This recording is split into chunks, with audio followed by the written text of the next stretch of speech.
بسم الله الرحمن الرحيم الحمد لله والثناء لله وصلى الله على سيدنا محمد وعلى آله وصحبه أجمعين. أنا عبد الرحمن محمد تلين له حلبان عبد الرحمن محمد تلين له وحن هالكن كعدينيا ومد السوماليلاند كودهان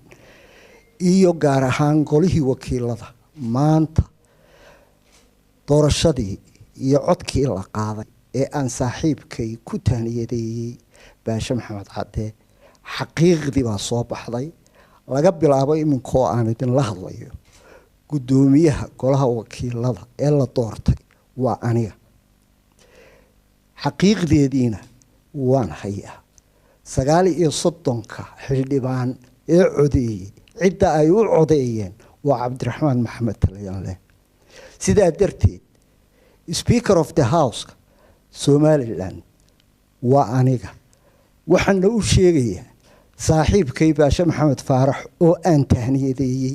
anoo lilaahinimo iyo daacadnimo waajibka ku gudanayay in arintii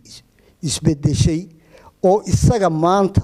looga baahan yahay xaqiiqda jirta iyo codkii majority-ga ahaa halkuu maray